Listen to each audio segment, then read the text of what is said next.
Ha, Maraweka. Na Nietza Yani Suara, Moatsi. Hello, everybody. My name is Julian Guerrero Jr., and I have the distinct and incredible privilege of serving as the director of the U.S. Department of Education's Office of Indian Education, also known as the OIE. I want to thank the National Center for Education Statistics, or NCES, for the great partnership we've had with the National Indian Education Study, or the NIES, which examines and spotlights the educational experiences of all American Indian Alaska Native students. It's my pleasure to kick off today's event, quote, using data to understand the current condition of education for all American Indian and Alaska Native students. During our time together, we will be discussing findings from the 2019 National Indian Education Study report that was released this past May. The NIES describes the condition of education for American Indian and Alaska Native students in the United States and is the largest nationally representative study of American Indian and Alaska Native students. The study is important to the Native community and to organizations that represent them, and to the entire American education system. It makes clear that inequities persist and reminds us how important it is that we all ensure that all of our children have an opportunity to succeed in school and life. The NIES shows a diverse range of experiences within the American Indian Alaska Native student group. This includes what students have access to in their homes, such as number of books in home, a computer, the internet, and their exposure to Native language and culture. At the Office of Indian Education, our responsibilities are threefold. First, we aim to meet the unique educational and culturally related academic needs of Native students, so that students can meet the challenging state academic standards. Secondly, we fund programs that assure American Indian students gain knowledge and understanding of their Native communities, their languages, their own tribal histories, traditions, and cultures. As American Indians and Alaska Natives, our unique culture continues to be a source of pride and strength and must be weaved into a child's educational experience. And finally, our team works tirelessly to ensure that teachers, principals, school leaders, and staff who serve American Indian and Alaska Native students have the ability to provide culturally appropriate and effective instruction and support to students. I can tell you firsthand, based on my own experiences in Indian country, that we are diverse. Our tribal communities are many, yet our mission remains the same: investing in education, investing in our Native people, empowering Native children to foresee a future that is brighter than their past. And in order to do so, it is critical that we better inform our practices using meaningful data that helps all grantees partner with their communities, further utilize the study and all subsequent studies in the future. Data is valuable only when it is meaningful, and it is powerful when we use it responsibly to tell the story of the communities that it represents.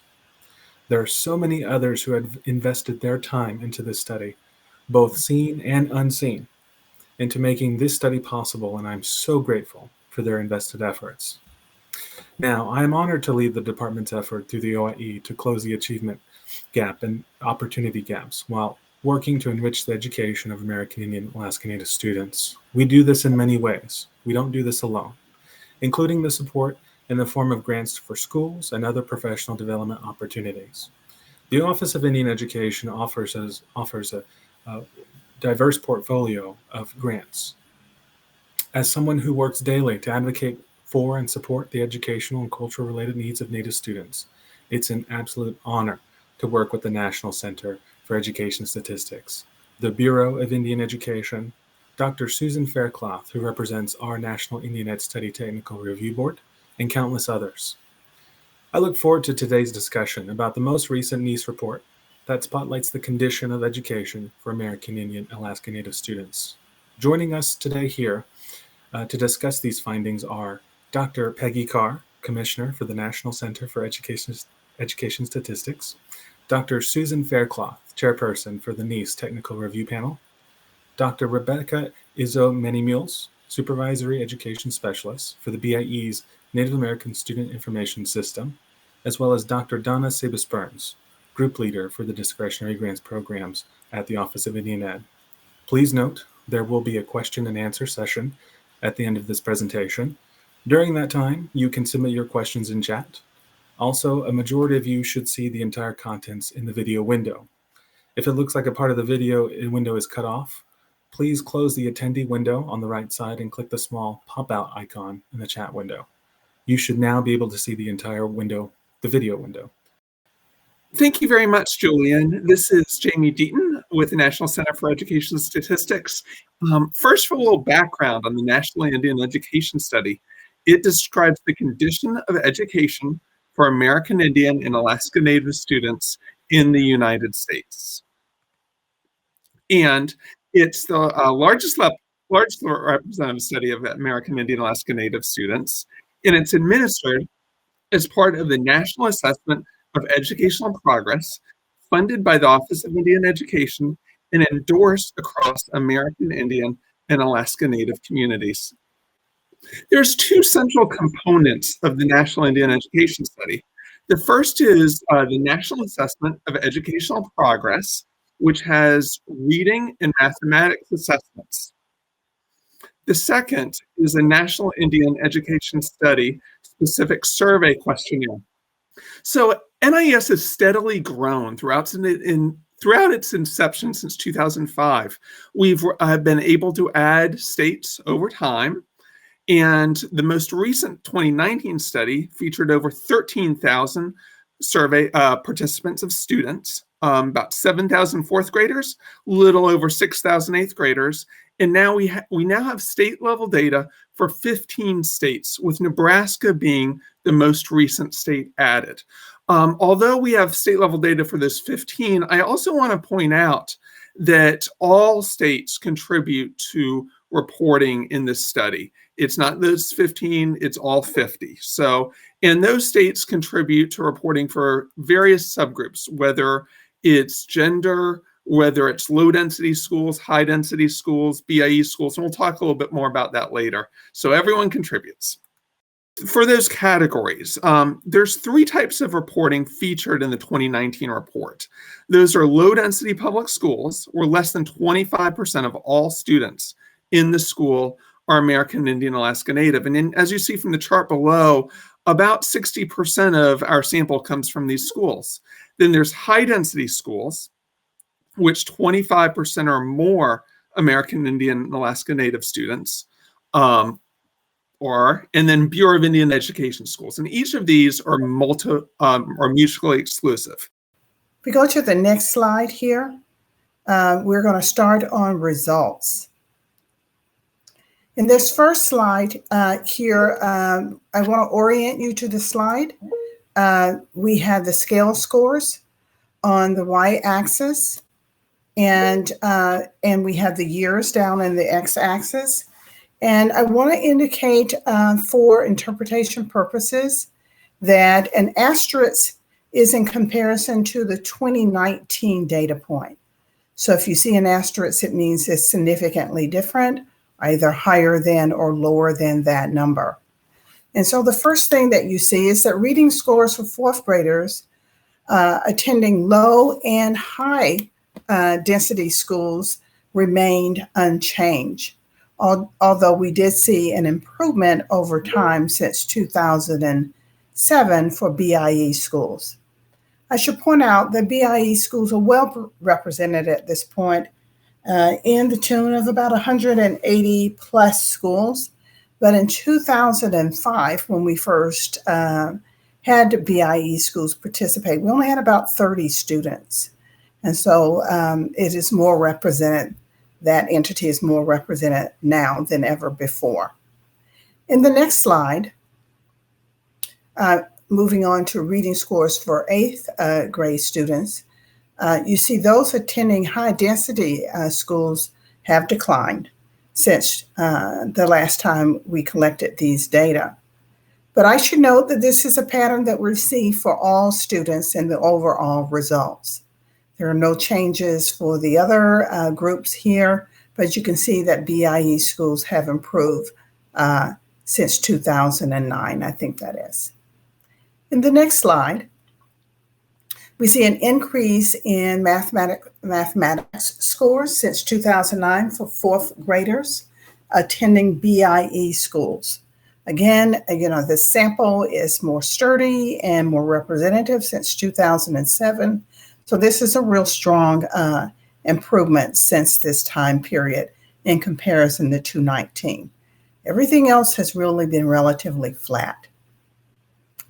In the next slide, our final slide here for mathematics for 8th graders, we see attending BIE schools has shown an improvement for these students since 2007. Steady, strong improvement, although things have leveled off since the last time we collected these data. This slide exemplifies what I was just describing, the improved quality of data for the states that are participating in the study. I'll draw your attention to the lack of missing data as we move towards 2019. You'll see less dashes and special symbols. That means we have stronger data. You do see some declines here, again, as indicated by the asterisks in comparison to 2019. Alaska, for example, I think has a decline, a significant decline. Oklahoma similarly has a significant decline.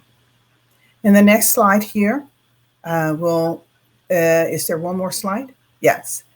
For 8th grade, you'll see a similar pattern in terms of the quality of the data, and you'll see a few states here, I won't name them out, now that you know how to read the charts, that have shown some significant declines since the 2015 data point.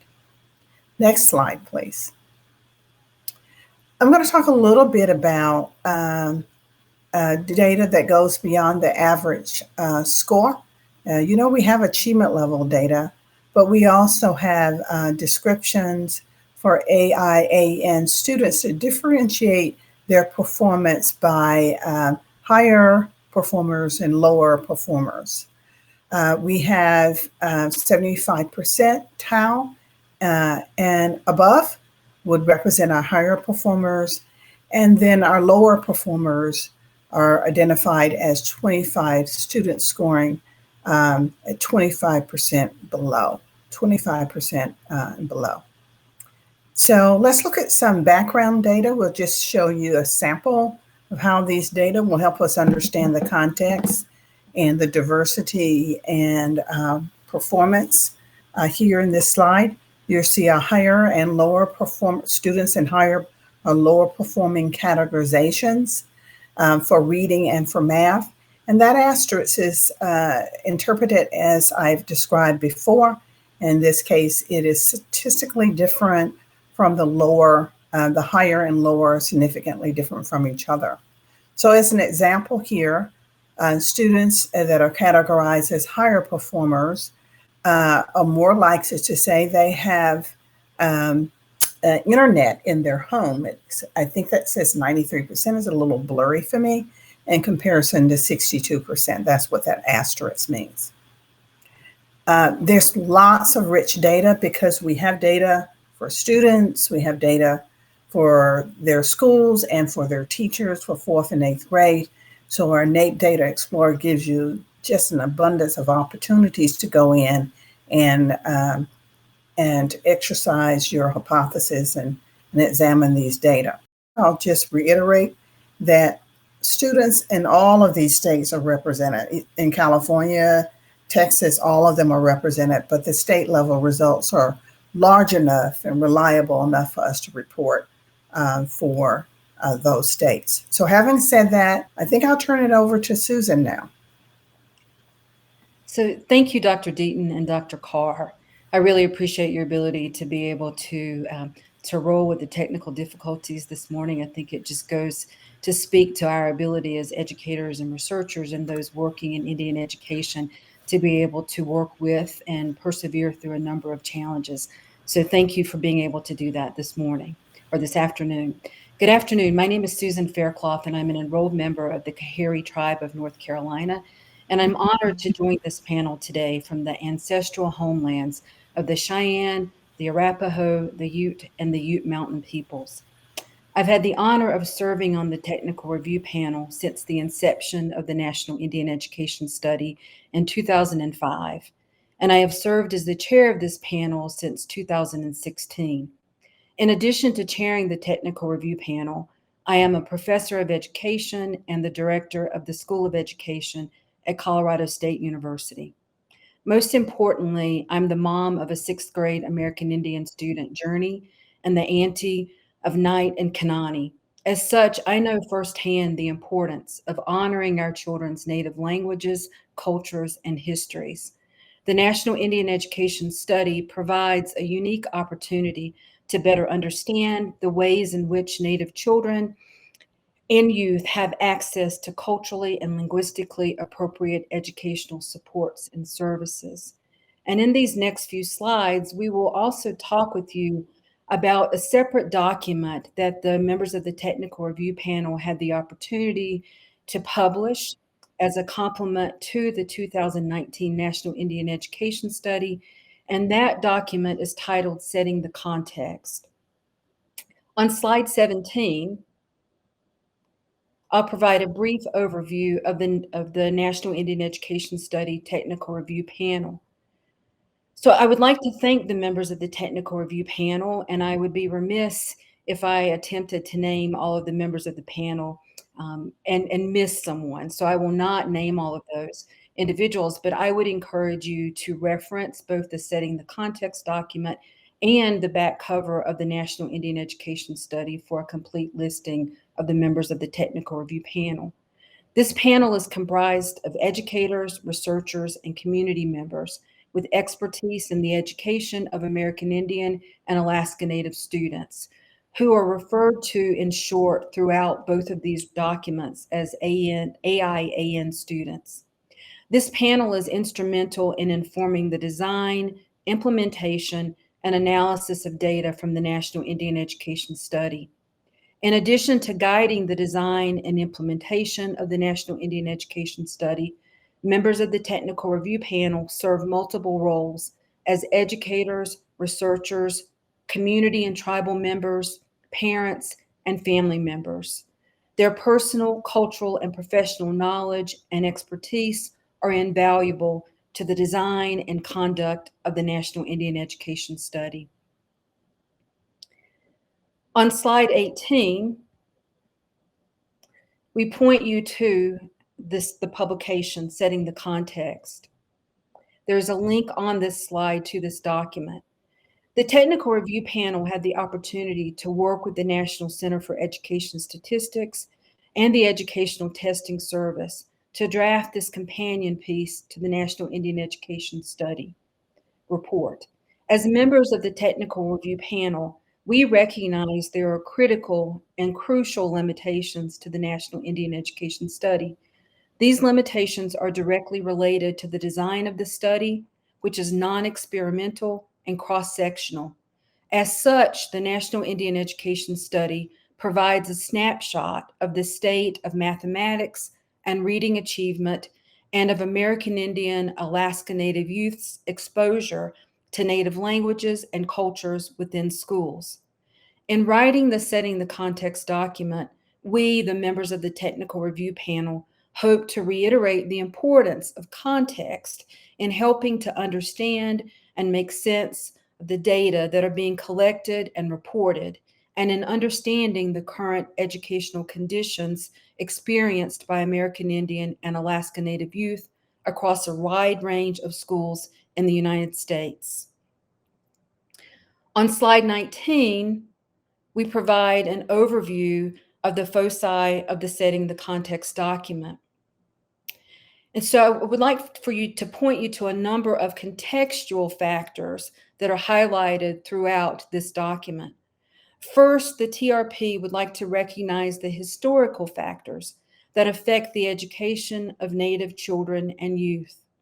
It is also important to understand the relationship between Native parents, families, communities, and schools, and how these may influence the educational environments in which Native children are educated. Also, we would like to recognize the diversity of Native languages and cultures. There are more than 600 state and federally recognized tribes and approximately 200 different and unique Native languages still spoken to varying degrees across the United States. In addition to the diversity of language and culture, it is important to understand how the recruitment, hiring, and retention of Native teachers and school leaders, as well as non-Native teachers and school leaders, impact the availability and quality of instruction for our children. In order to effect real and meaningful change, the education of American Indian and Alaska Native students requires tribal consultation. This means going beyond simply talking to tribes and tribal members. It means talking with them, listening to them, and being responsive to their issues, concerns, and recommendations. We also know there are certain limitations of data that are currently available, and thus we advise caution in interpreting these data, including data from the National Indian Education Study. For example, a relationship between a variable and a measure of educational achievement, like the ones presented in the National Indian Education Study, does not imply that a variable causes differences in educational achievement. On slide 20, we address relationships between tribes, federal, state, and other governments. In the Setting the Context document, we reiterate the relationships between tribal nations, and it is important to recognize that our federally recognized tribes are sovereign nations. So we reiterate the relationship between tribes, tribal nations, states, and the federal government. And it's important to acknowledge that tribes retain the right to educate their citizens in whatever manner they choose, as well as to educate others about their tribes and their tribal citizens. We believe that stronger relationships between tribal, state, and federal governments can and should exist by incorporating the types of data that are provided within the National Indian Education Study and that can help to shed light on the educational conditions of Native children and youth. On slide 21, we also briefly review other noteworthy considerations. Ensuring that American Indian and Alaska Native youth flourish both academically and culturally is critically important to tribes and to tribal communities, as well as to the members of the technical review panel. Native languages and cultures potentially help to promote resiliency and future aspirations among Native youth. Relatedly, we were particularly struck in working with the National Indian Education Study. We were particularly struck by the finding that when grade 4 students were asked about how much they know about their American Indian tribe, 17% reported knowing nothing. From a tribal education lens, such findings are quite alarming, as this suggests schools may not be doing enough to infuse Native languages and cultures into the teaching and learning process. In sum, the adoption and use of culturally relevant teaching and learning practices is critical to nurturing and maintaining resiliency, as well as richer learning experiences for American Indian and Alaska Native children and youth. It is in this spirit that we, the members of the Technical Review Panel, share this report with individuals, communities, and organizations across this nation. And next, I'd like to introduce Dr. Donna Sabis Burns from the Office of Indian Education. Dr. Sabis Burns will present composite data from the National Indian Education Study. Thank you. Nyawin, Dr. Faircloth. Sego, Donna Sabis Burns Yan Yats. Aswego Niga Nawego. Nuatu Wigagi Dorlota. Ganigahaga Niwanku Juan Sota. Good afternoon. My name is Donna Sabis Burns. I am a Haudenosaunee. I am an Upper Mohawk tribal citizen of the Turtle Clan and serve as the discretionary grant group leader in the Office of Indian Education at the Department of Education. I actually share a special tie to the NIES report. I was fortunate to be there in the very, very beginning when the first study was published.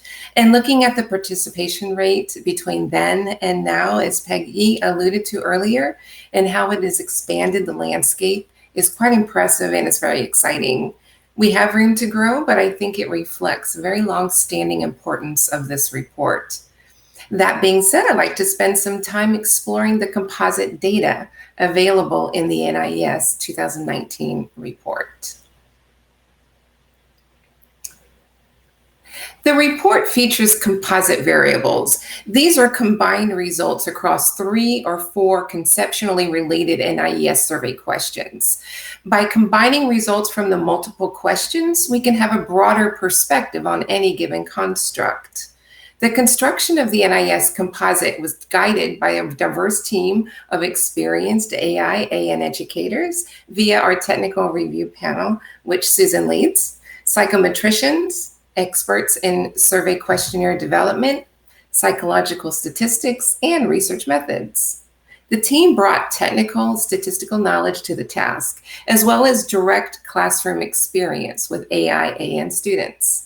The NIES composites were guided by the concept of meaningful grouping. I did want to note that there are many variables in the NIES survey and that are effectively captured in via a single question. Rebecca Izamena-Mules will be covering these in the next section. The composite variables we'll be covering today include engagement at school, perceptions about effort in school, and interest in reading about cultures. Engagement at school, the first composite variable I'll be covering, is composed of the following questions. 8th graders indicated the extent to which they, 1, put a lot of effort into their schoolwork, 2, desired to be one of the best students in their class, 3, enjoyed being challenged in their classes, and 4, felt like they belonged at school. Now on to the results. Approximately 54% of AI/AN 4th graders indicated that the statements about school engagement described a person a lot like them. For each of the 3 response categories for this composite variable, percentages by school density showed that no measurable differences showed no measurable differences among students who attended low-density public schools, high-density public schools, and BIE schools. While this data presents grade 4 students, I can also mention the same pattern was evident at 8th grade. There were no measurable differences across school types. The next composite we will be discussing points to the future, inviting students to make a connection between their current work and their aspirations. This composite is constructed from 4 related survey questions for 8th graders. In the first 3 questions, 8th graders indicated the extent to which they agreed that if they put enough effort, they would succeed in school, get into college, and get a good job. In the final question making up this composite, students were asked the extent to which the things they were learning in school would prepare them for the lives they wanted to lead in the future. Now let's see the findings. Approximately 93% of AI/AN 8th grade students believe that their schooling would increase their chances for a successful future, adding those in the agree and strongly agree categories. Interestingly, AI/AN 8th graders attending BIE schools were more likely to report that they strongly agree that their academic efforts would positively affect their futures, compared to the native peers attending low-density and high-density public schools. The next and final composite I'll be sharing is students' interest in reading about cultures. This composite is constructed from 3 related survey questions for 8th graders. In these 3 questions, 8th graders indicated the extent to which they thought the following statements described them. When my teacher talks about AI in history or culture, I try to read more about it. I enjoy reading about AI and people, and I enjoy reading about people who have different traditions and cultures, ways of life and customs than I have. Now for the results. We see some significant differences across the board for BIE schools. For example, significantly more BIE schools landed in a little like me or a lot like me. Looking at the category not like me, significantly fewer students in high-density public schools were in this category compared to their peers in low-density public schools. Before returning it over to Rebecca, I wanted to also mention that all survey questions that make up a composite are included in the technical notes section of the report for quick reference. Now to Dr. Rebecca Many-Mules. We are currently working on enhancing our student information system by creating data dashboards and school report cards, which can be accessible by teachers, school administrators, BIE staff, and parents, with an end product of an accessible platform to be utilized for school and student academic performance. Now we are on to the opportunities to learn section of the NIES. For opportunities to learn, the NIES 2019 report shows American Indian and Alaskan Native students in the United States represent a diverse spectrum of educational experiences and settings. Broadly speaking, they not only attend different types of schools, but the specific types of schools that they attend also vary across multiple student factors. These factors help us better understand the idea of diversity in student groups, as well as their performance on NAEP. Today, I will be discussing Native students' opportunity to learn, as well as their level of exposure to American Indian and Alaskan Native cultural information in school and through interactions with American Indian and Alaskan Native community members.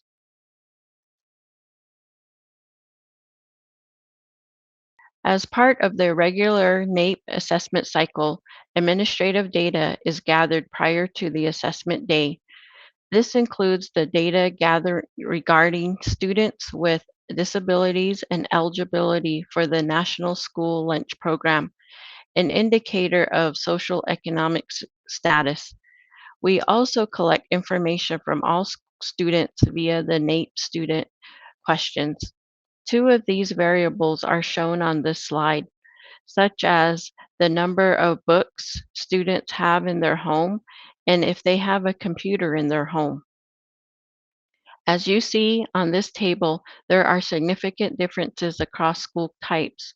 For example, for both grade 4 and 8, significantly more BIE students are eligible for the National School Lunch Program, while significantly fewer BIE students report having more than 100 books in their home and having a computer.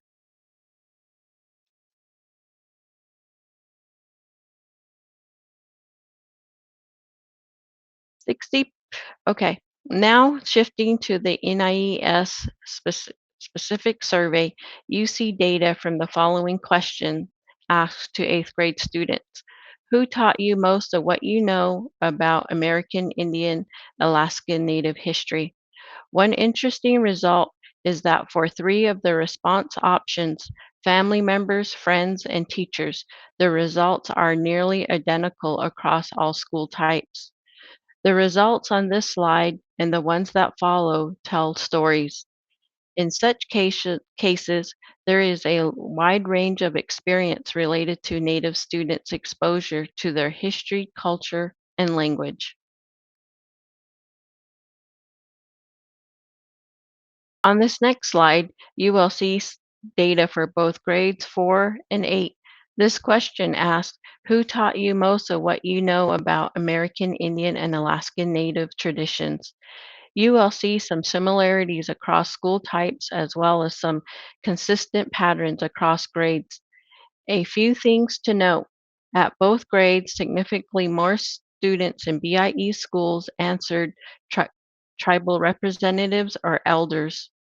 Within each grade, the percentage of students answering family members is a relatively similar across school types. However, it's interesting to see how the percentage of students answering family members spikes for 8th grade students across all school types, across to their younger peers in grade 4.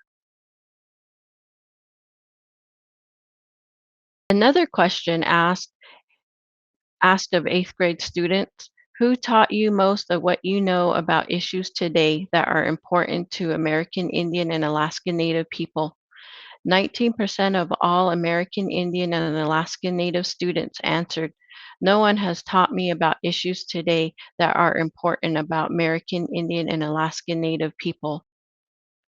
Looking across the response choices for this question, we see some significant differences for some options, but similar for others.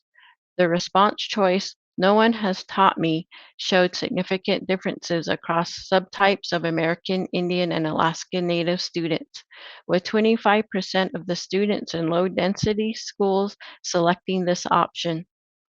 This percentage dropped significantly down to 15% of students in high density schools and down again to 8% of students in BIE schools.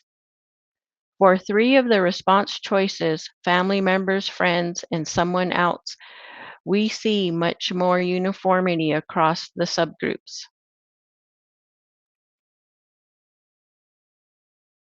Because NAEP samples were designed to be a representative of students and not necessarily of teachers or school administrators, it is important to note that survey results are always reported in the terms of percentage of students.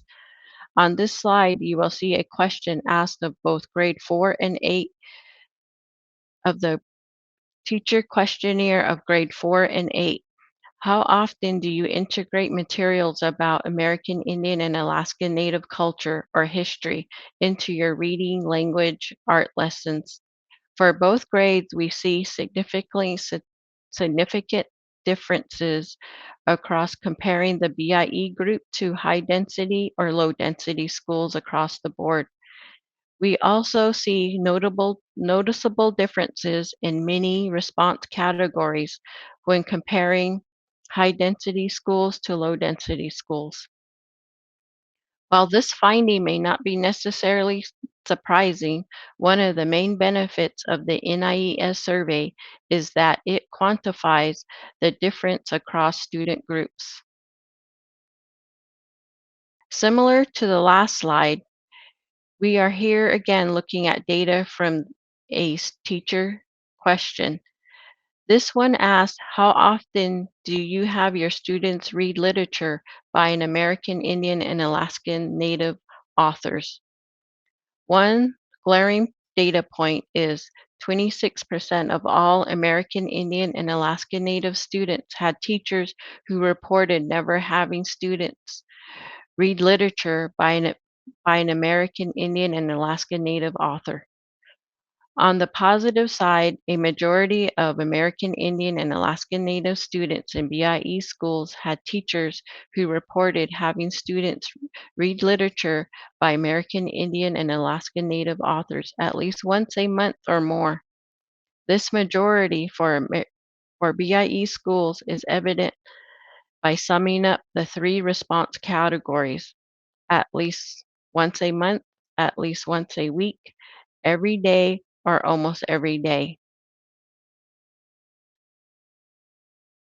Here's one final result I wanted to share with you before we move on to the Q&A session of our event. Students in both grades were asked, how do you rate yourself in speaking an American Indian and Alaska Native language? A few takeaways from this data. Across all 3 response categories for both grades, there was significant difference among BIE students compared to their peers in low and high density schools. Across almost all response categories for both grades, with one lone exception, I can speak well for grade 4. There was significant difference among students in high density schools compared to their peers in low density schools. At grade 8, 78% of BIE students, by far the largest percentage shown in this table, reported, I can speak a few words or phrases. At this time, I would like to turn it over to Jamie Deaton, who serves as the project director for the National Indian Education Study. All right, and we have our first question here. And that is as follows.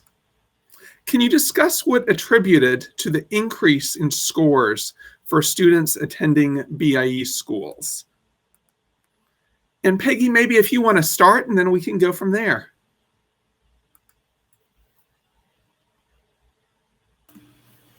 Well, the fact that we saw an increase for BIE schools for both 4th and 8th grade, I would say it is because the achievement improved. It is true that the sample size got better, the quality of the sample improved, but I don't think that we're seeing an increase primarily because of the improvement in the representation. I think these are true results. I guess I'm a little privileged, Jamie, because I just saw a presentation you're going to give to another group where I actually saw the data broken out in finer detail. And there was a lot of convincing trends there to suggest that these data are not random. We know that from the statistical results that we see, but the patterns are fairly consistent. So I would say the students actually improved. Now, why? I think we need to go and ask our BIE colleagues within that jurisdiction, what are they doing differently to show such improvement over time? But this looks like real improvement. And Rebecca, we welcome your thoughts too. I believe that with the reorganizational structure of the BIE as well, and we established education resource centers with school improvement specialists at more of a local level, and them assisting with the curriculum and also the review of their data, and just being able to be an outreach for our schools.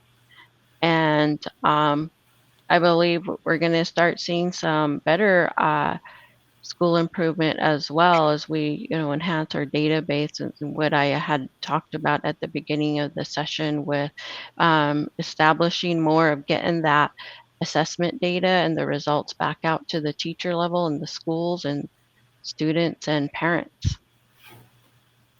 Thank you. Thank you very much. And the next question is very timely.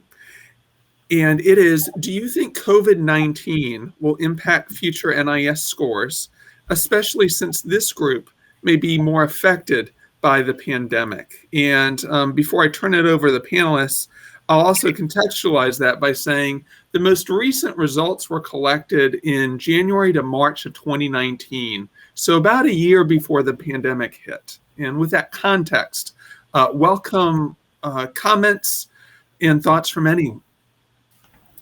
This is Julian. I'd be happy to comment a little bit and just say really briefly, absolutely. There's without a doubt an impact on the ability for the data to be affected by the ongoing pandemic. However, I think that's what makes it much more important for us to really lean into the importance of this survey, of this data, and really making sure that there is representation of the Native community. Otherwise, a lot of our communities are out there, grappling with not only the reality of dealing with the pandemic, but also we need to understand the ways we can further partner together as communities, as governments, and to have cross-governmental partnership moving forward. It's hard work, without a doubt. It'll be very messy, but the end product needs to be the same. Partnership, open dialogue, connections, making sure that we drive home one point, and that point being serving Native students despite any of the adversities that they come across. Jamie, let me just add to Julian's remarks that we do expect to see a decline in performance for students across the board, not just these students. This will be a demonstrative decline, I think, for everyone, not just this population. We've been looking at some data collected by entities such as RAND and others. The the data they've been collecting for formative assessments, since school ended and then started again. And now, of course, we're back in school again. They've been looking at these data, and they're seeing that the math scores in particular are seeing a decline just from the formative data collections that have been collected.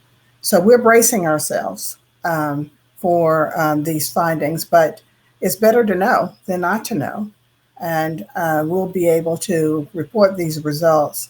Unfortunately, for 2022, when we collect these data for NAEP in 4th and 8th grade, we'll be able to report back to all who care about these data what we're seeing. Thank you very much. And now for the next question. And this was something that Donna touched on during her presentation in speaking about engagement at school. And the question asks, can you elaborate on that point, or how these students are engaging in their school studies or with their teachers that may even be different to other American children? And don't want to put Donna completely on the spot here, so I do welcome any kind of context on the diversity of the American Indian experience across states and how students may come from Bureau of Indian Education schools where they are the majority, or in low density schools where they may be literally the only American Indian student in their classroom. So Donna, welcome your thoughts first on that point and how that changes across states and regions, etc.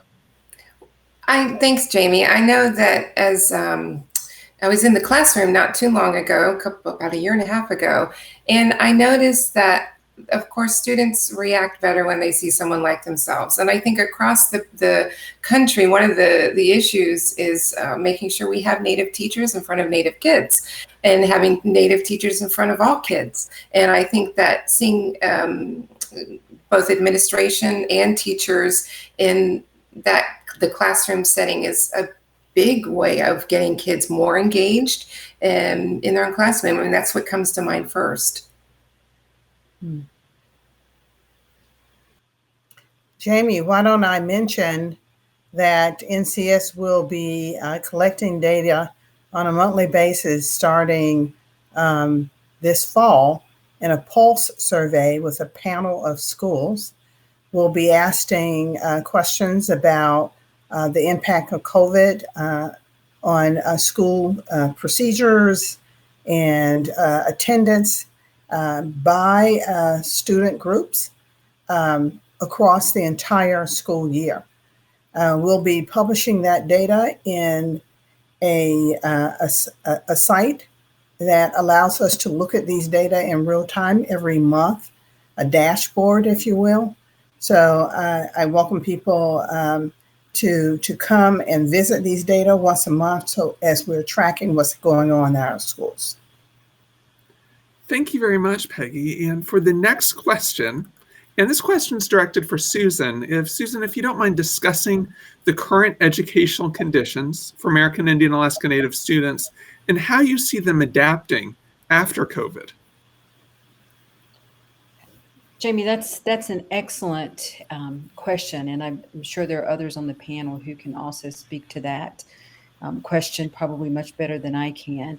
I think for me, I can speak from my experience, as I indicated in my introduction, my experience as the parent of an American Indian child, and she's an American Indian child in a low-density school. I think the difference between my daughter and many other Native students across the U.S. Relates to resources, right? Primarily financial resources, that she attends school in a district that's fairly well financially resourced. The payoff, or not the payoff, the trade-off that she experiences is being one of, if not the only Native student in her school. And she also has the trade-off of not having very many, if any, American Indian or Alaska Native teachers within her school. And I think that's true of many of our students across the nation. of not being in schools, and Dr. Sabis Burns spoke to this in terms of engagement, right? Of being in schools where there are very few, if any, American Indian or Alaska Native teachers or school leaders, and where there's limited access to Native tribes or Native communities. And I think that's a challenge for many of our students, particularly, the 90+% of students who attend public schools. And the overwhelming majority of those students are in those schools that are identified as low density or having 25% or less. I think it really speaks to the need for us. When I speak to myself as being someone who works in a university, in a school of education, it really speaks to us about the need to be more purposeful in terms of recruiting and training potential educators and school leaders. I know the Office of Indian Education is doing a lot in terms of its professional development funding to prepare American Indian and Alaska Native school leaders, and the Office of Indian Ed has also done a lot to help prepare and strengthen new cohorts and new cadres of American Indian and Alaska Native school leaders. I think that's critical work, not just for public schools, but also for Bureau-operated and funded schools. And then the question transitioned a bit in terms of what's going to happen post-COVID, right, Jamie? I think there's a lot of issues that are going on there. I think some of our students, including my own daughter, flourished during the pandemic, and with the ability to be able to be home and to have more one-on-one engagement and interaction from parent and family, and also being able to just learn in that home environment. I also recognize that's not true of many of our students, right? And as they transition back into full in-person schooling, we're seeing teachers leave the classroom. I think in native serving schools as well as in non-native serving schools, people who are making changes in their career, and we're really going to have to think about that. What does that mean for the future of our classroom educators and our school leaders?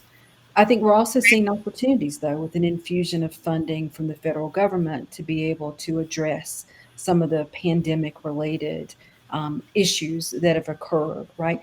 And I think there's real opportunities there to be able to provide some supports and services that can help to support our students during this time of transition.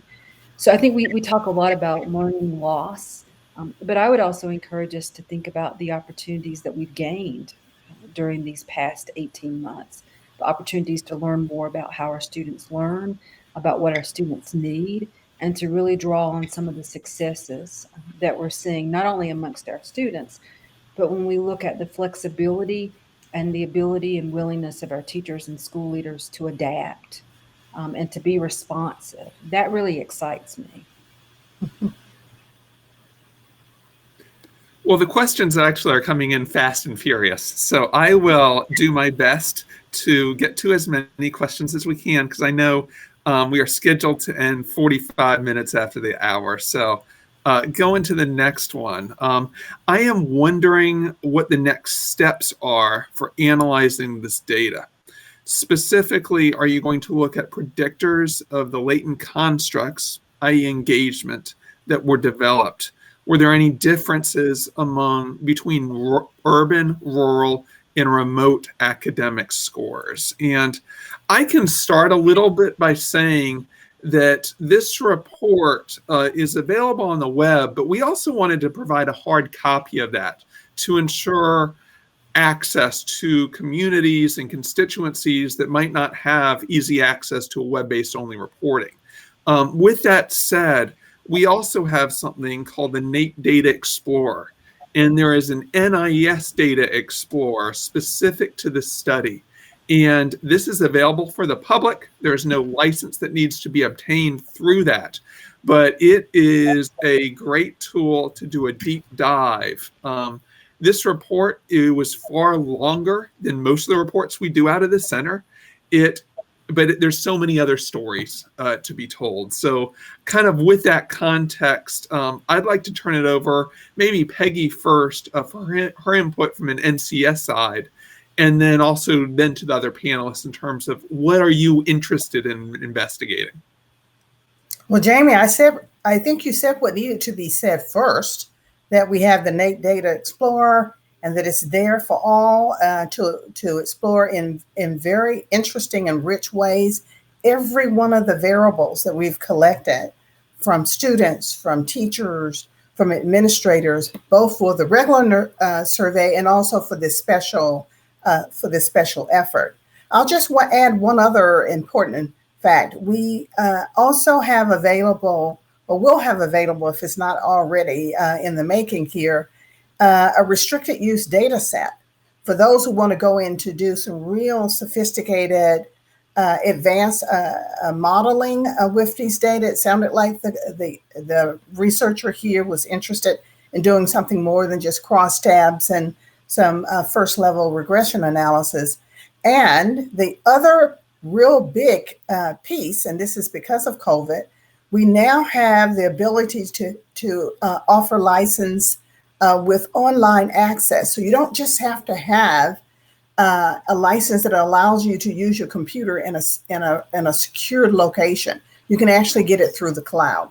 So if you're interested in that, this makes these data far more accessible than ever before. Thank you very much, Peggy.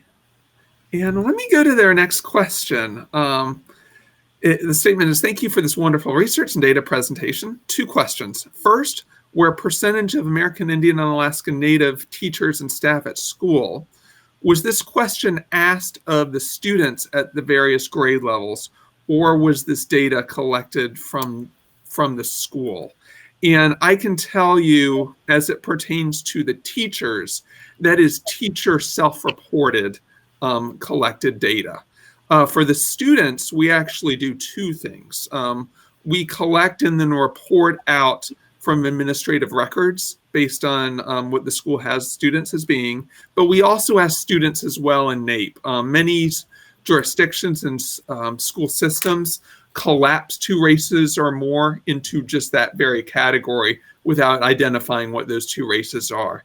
And I think this gets into kind of a larger issue of complexity, and that's one that I know I've talked with Susan a lot about in recent times, and that deals with identity. So Susan, I welcome your thoughts on what we need to be mindful of, not just with this report, but going forward as it relates to Native identity. Right. I mean, I think, Jamie, one of the reasons that the technical review panel really argued for the publication of the Setting the Context document, not only the one that was released along with the most recent report, but we had a Setting the Context document published a couple of years ago, is that we recognize not only in relationship to identity, but in a whole host of variables. We recognize that what's absent from the National Indian Education Study is potentially as important as what is included within the study. And given the limitations of the study, it is not possible to explore every possible variable. And so if you have the opportunity to read the Setting the Context document, we try to make that argument that these are really important data. This is the only nationally representative study of American Indian Alaska Native education. It's a critical study.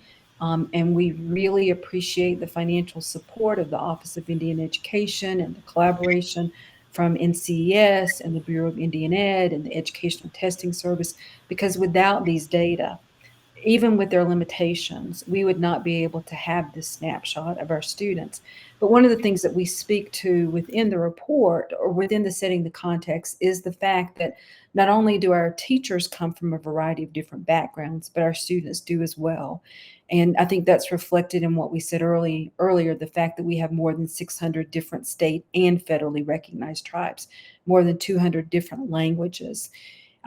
And within that diversity is not only reflected within our student population, but it's also reflected within our teacher population. And so the last thing I would say, Jamie, is we want everyone to recognize this is a snapshot. These data present a snapshot. And they do not allow, the data that are presented do not allow for that in-depth probing, right? That I think the researcher asked earlier. That's why we give that caveat, is that we're not speaking to causality, right? We're able to see some relationships, but we really implore educators and researchers and community members to use these opportunities that you have mentioned, Jamie, to really dive into the data and to be able to look more deeply, not only at the quantitative data, but the qualitative data that's available. Because there's data where we ask students to be able to go beyond choosing an A, B, C, D, E answer to be able to respond qualitatively. And I would really encourage individuals to delve into those data to go beyond the snapshot, to be able to understand the complexity of Indian Ed. Thank you very much. Next question is a multi-pronged question. I can actually address the first part. It's, will the next report capture the COVID year? So the next time this study is administered will be in 2024. But I can tell you that NAEP plans to be in the field in 2022, and we'll be in the field for reading and mathematics, grades 4 and 8. We will not have the NIES survey component, but we will have state level data, plans to. We will have very large sample sizes overall. So we do not expect to get the 15 AIA and reportable states, but we should get about 7. Offhand, we're probably going to be looking at Oklahoma, Alaska, North Dakota, South Dakota, Arizona, New Mexico, Montana, maybe another 1 or 2. So that will provide probably a very valuable benchmark in how that post-COVID or during COVID data collection comes compared to this 2019 year. Then there's another part of that question too. So, and let me get to that one now. Let me open up the window. And that was, what about access to consistent and reliable broadband internet? And that question is really timely right now because we're also considering what do we need to be collecting in the future survey assessment years. So I know some groups among American Indians, Alaska Natives have different experiences than others. And with that context, maybe Rebecca, I'd like to get your thoughts in terms of what BIE is thinking about and trying to make sure that all your students have the technological capabilities that they need. Okay, thank you for that question.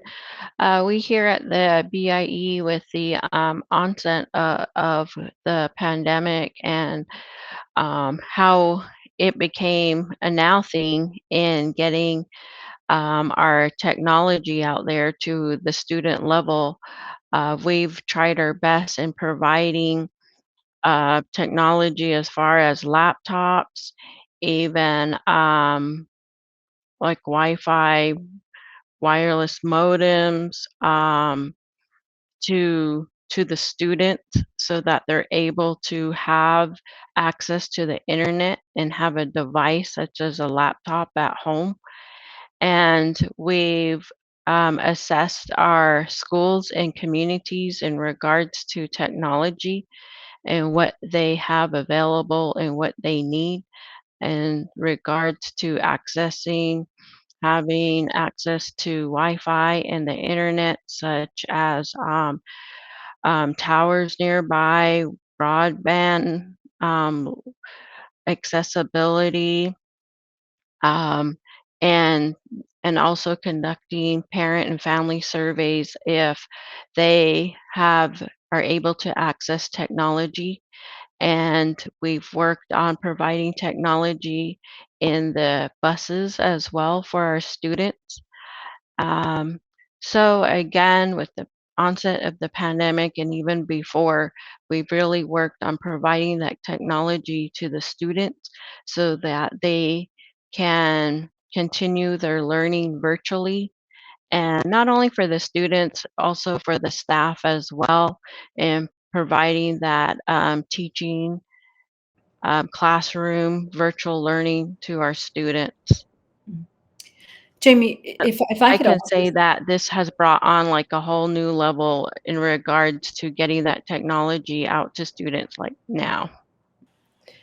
Jamie, if I Susan, could please. also comment on that and just saying that, as we began to develop the constructs and the questions for the next iteration of the National Indian Study, and you will know this having worked closely with the TRP, that we are asking questions about or considering asking questions about students' access to tablets or to Chromebooks or to the internet and the availability of online web-based resources. And so I think all of the members of the TRP, along with the various agencies, recognize the importance of having access to the web and to the internet, and are trying to ask questions that help us better understand that.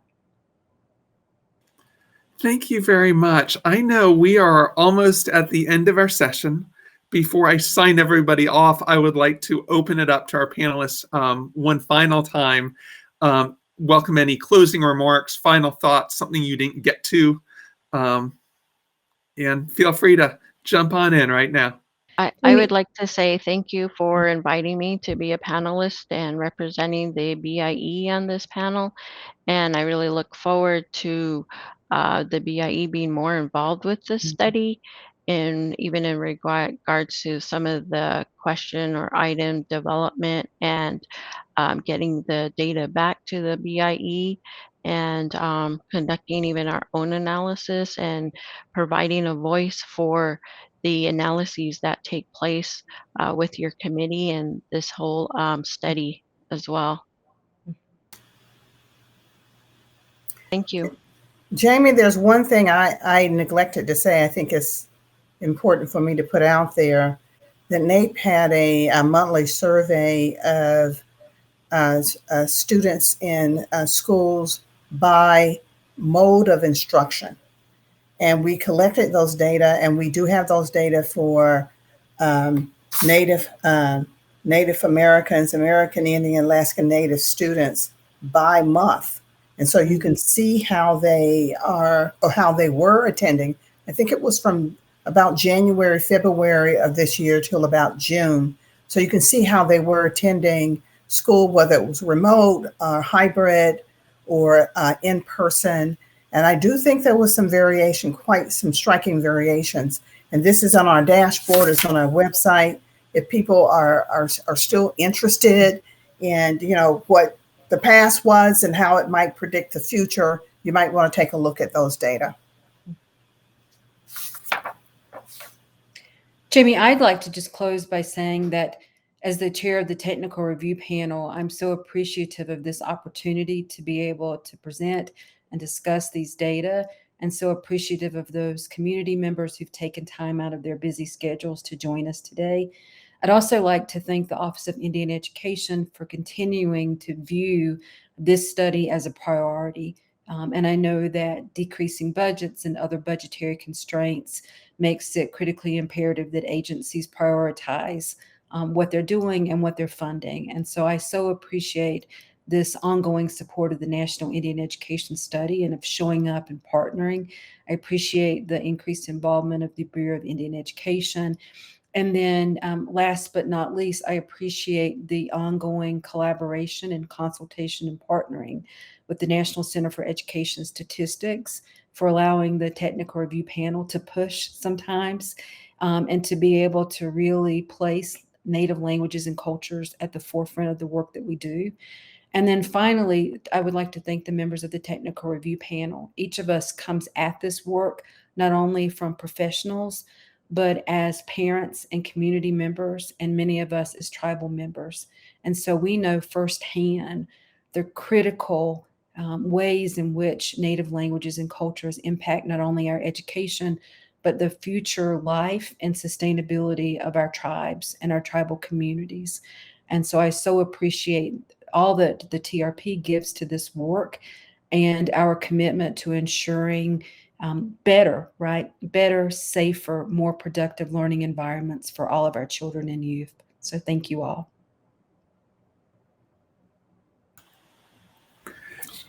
And just really quick, I'd say really briefly, just as we started today's event in the native language, just briefly in Comanche, Ta'ap, Domabat, God Creator gave us an opportunity to see another day. And I think it's very important that we take each day not for granted, but to really think about our responsibility to tribal nations, their sovereignty, Native students, what they represent for that sovereignty, and the partnership that it takes to get us over, and the investing that we have to do to further chart pathways for progress. And I think despite what is going on, the realities that we face, partnership is what will get us through it, all adversity, to be a resilient peoples, to be a resilient country, to foster resilient nations. And I'm really excited on what we can do. We have a lot of potential. And the challenge to all of us is to make sure that we stay accountable to each other, but to our Native students. So, again, this was great discussion, and we look forward to more. With those closing remarks, we are at the end of today's presentation. And to view the 2019 NIS report, please visit the link shown on the screen. Thank you all so much for your participation. We also want to thank our students so much. They're probably not here today. They're in class, but we couldn't do this without you. Thank you for your time and your energy and commitment to the study as well. We hope you have a great rest of your day.